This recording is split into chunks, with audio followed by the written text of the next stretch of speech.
इस फिल्म के साथ पॉइंट ये नहीं है कि ये एक बुरी फिल्म है, पॉइंट ये है कि ये कितनी बुरी फिल्म हो सकती है। एंड इसी इंटेंट के साथ मैं मस्ती 4 देखने गया था।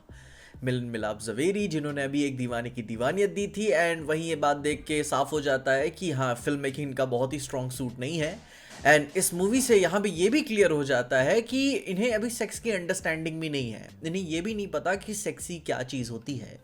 मैं भाई खुल के बोलना चाहूंगा इस वीडियो में, मुझे सेक्स करके बताना पड़ेगा इन्हें कि हाँ एक्चुअली में ये काम कैसे करता है। इस फिल्म को देखने के बाद आपको अंदाजा हो जाएगा कि ये आज भी 2000s के तारक मेहता के मैसेज वाले एरा के कोर में अभी भी अटके हुए हैं।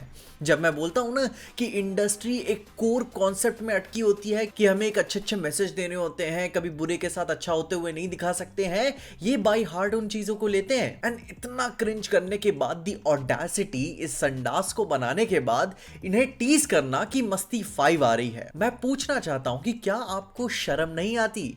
इतनी चीपली निहायती घटिया मूवी बनाने के बाद आपके पास हिम्मत कहां से आती है उसी मूवी में यह अनाउंस करने का कि हाँ इसका सीक्वल भी आ रहा है।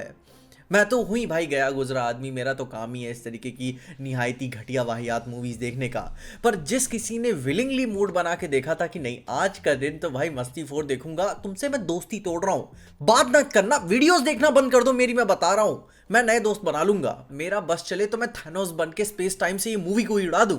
एंड इस मूवी का कोर कॉन्सेप्ट क्या पकड़ के ये चलती है कि 3 अधेड़ उम्र के मर्द हैं जिनकी हॉट वाइफ्स हैं, हर मूवी में बदल जाती है, और सेक्सुअल लाइफ उनकी काफी ज्यादा ठंडी पड़ी हुई है, और उसकी वजह से वो बस छिछोरे की तरह बाहर लार टपका के घूमते रहते हैं। जहां एक दिन एक डिस्टेंट फ्रेंड अरशद वारसी से इन्हें पता चलता है कि उसकी हैप्पीली मैरिड लाइफ का सार ये है कि उसकी वाइफ साल में उसे 1 वीक का लव वीजा देती है, जहां उसका हस्बैंड चाहे कोई भी फटिशेस हो वो पूरी कर सकता है। एंड जब वो 1 वीक पूरा हो जाता है तो दोनों साथ आ जाते हैं, and then they love each other like never before. And then वही फिर इन तीनों का भी आइडिया होता है कि हम भी अपनी तीनों वाइफ्स को कन्विंस करेंगे लव वीजा देने के लिए, जिसमें फिर तारक मेहता एज कॉन्सेप्ट होता है। एंड फिर 1 हफ्ता ऐसा ही निकल जाता है, इन्हें सेक्स ही नहीं मिल पाता। एंड देन इंटरवल के बाद वीजा का एक क्लॉज निकल के ये पता चलता है कि ताली दोनों हाथ से बजती है। अब हस्बैंड्स के बाद बीवियां जाएंगी अपनी फटिशेस को पूरी करने के लिए, और उसे रोकने के लिए ये तीनों निकलते अपनी वाइफ्स की एंजॉयमेंट को रोकने के लिए कि भाई इनका कहीं ठप्पा ना लग जाए लव वीजा वाला। एंड यही है मूवी की स्टोरी, बस दैट्स इट, खत्म। जहां पे अगर आप इस आर्टसी मूवी के बारे में ज्यादा सोचोगे ना तो आप ये रियलाइज करोगे कि क्या बताऊं इसके बारे में कि ये क्या बुरी है। बुराई ये नहीं है कि भाई इसके जोक्स अटके हुए हैं या फिर डायलॉग्स बहुत ही क्रिंज कर रहे हैं।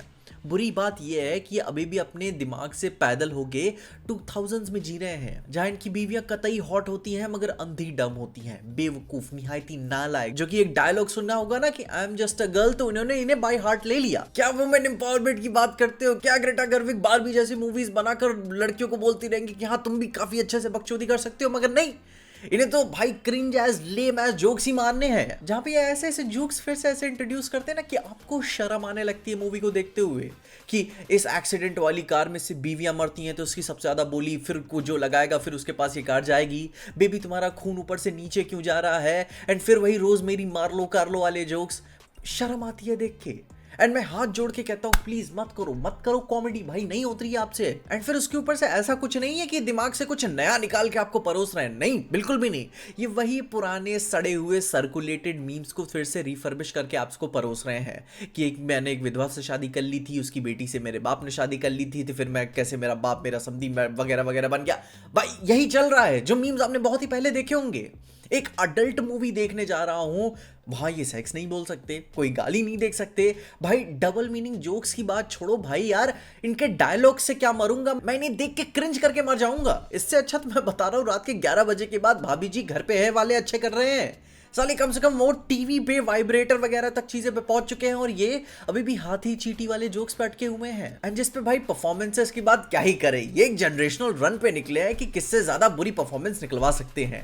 यूट्यूब की वीडियोस वाले एक्टर्स इससे ज्यादा अच्छा परफॉर्म करते हैं। जहां पे अब इस तरह की एक्टिंग, इस तरीके की मूवी चॉइसेस आप कब किसी एक्टर से एक्सपेक्ट करते हो? जब उसका करियर खत्म हो रहा होता है, कोई काम नहीं मिल रहा होता है, last of the last chance यही रहता है कि मेरे पास बस करने के लिए ही यही है तो मैं यही करूंगा, तब जाके आपको ऐसी मूवीज देखने को मिलती है किसी एक्टर से। ऐसे रेनाउंड एक्टर्स से फिर आपको मूवीज नहीं देखने को मिलती। एंड उसी पे ही मैं कहूंगा कि रितेश देशमुख जैसा इतना डाइवर्स और डम एक्टर मैंने आज तक नहीं देखा। बंदे से मेरी बहुत ज़्यादा एक्सपेक्टेशंस है, पर फिर ये अपनी लेगेसी पे इतना बड़ा डेंट मारने के ऊपर जैसे किसी मिशन की तरह लगा हुआ है कि रिस्पॉन्सिबल एक्टर फील ही नहीं होता। जहां बकचोदी मुझे भी पसंद है, मुझे पसंद है कि हाँ भाई उल जलूल चीज़ें बीच में कर रहे हैं भाई, परफॉर्मेंसेज आपकी खिल के निकलती हैं, कोई टेंशन नहीं है, मैं उसके लिए फुल ऑन रहूंगा। बट आपको समझना चाहिए कि भैया क्या अच्छी स्क्रिप्ट होती है क्या नहीं। भाई इधर तो स्क्रिप्ट भी नहीं होगी, रन एंड गन पे मामला चल रहा है ऐसा लग रहा था। जिनमें से बाकी एक्टर्स से तो मैं जानना चाहता हूँ फिल्म के कि भाई क्या चाहते हो, क्या क्या चाहते क्या हो आप। आपको खाली नहीं बैठना है, कैमरा पसंद है आपको बहुत ही ज्यादा, फ्रेंचाइजी से प्यार है, आपको ब्लैक का वाइट करना है, यूके की सब्सिडी बहुत ही ज्यादा पसंद है, हमेशा न्यूज में रहना चाहते हो, करना क्या चाहते हो आप लोग, क्योंकि जो भी कर रहे हो सब कुछ गलत हो रहा है। एंड देन फिर क्या एब्सोल्यूट एंड में गोकुलधाम सोसाइटी के एंड की तरह औरतें एक तरफ खड़ी हो जाती है, मर्द एक तरफ खड़े हो जाते हैं, एंड देन एक काफी ज्यादा मैसेज पड़ता है, काफी ज्यादा इमोशनल मोमेंट होता है, एंड देन फिर खुशी का माहौल होता है, एंड देन फिर खुलासा होता है कि ये सारा प्लान औरतों का ही था अपने पति को परमेश्वर बनाए रखने के लिए। एंड क्या क्या ही मैं बोलूं भाई, मैं क्या देख कर आया हूं। यही सारी मूवीज ऐसी हैं जिसे देख के लगता है कि यार मैं अपने काम को हेट करता हूं। इतनी सारी मूवीज की वजह से लगता है सिनेमा कल्चर खत्म हो रहा है। ऐसी मूवीज ही देख के लगता है कि भाई चूल्हे भाड़ में ही जाए सिनेमा। और उसी के ऊपर आपका यार आपकी हिम्मत, मस्ती 5 मैं तो बोलता हूँ, मैं चैलेंज करता हूँ, रिलीज करो आप, release first day first show again available होऊंगा मैं। मेरे कहने से दुनिया तो बदल नहीं जाती, मेरे कहने से अगर लोग मान ही जाते तो बात ही क्या रहती। आपको वैसे भी अपने पैसों में आग लगानी है तो बनाओ भाई, मैं भी वीडियो बनाऊंगा। बट हाँ एट दिस पॉइंट मेरे पसंद ना पसंद करने से कुछ जाता नहीं है। I am officially hating, I am a hater of this movie, ठीक है, मैं नफरत करता हूँ। मुझे अब त्रवोत्स्की की कोई रशियन मूवी देखनी पड़ेगी अपना पैलेट साफ करने के लिए। बाकी मैं आप सबको रेकमेंड करूंगा मूवी जाके देखने के लिए। ये नहीं कि मूवी बुरी है, ये है कि मूवी कितनी बुरी हो सकती है। आपके भी स्टैंडर्ड्स बहुत ही ज़्यादा हाई नहीं होने चाहिए ना, आपको भी अपनी हर चीज़ को बैलेंस रखनी। आप जाके देखो एंड रियलाइज करो कि भाई कितनी बुरी मूवी है, कितनी बुरी। यस बाकी आप अपने ओपिनियंस में कमेंट्स जरूर बताइएगा, एंड इंतज़ार करेंगे फिर से ऐसी एक और बुरी मूवी का। भाई मैं कुछ नहीं बोल, मैं थक गया भाई यार, हो गया, मेरे वीडियो तक बनाने का मन नहीं कर रहा था इसके ऊपर।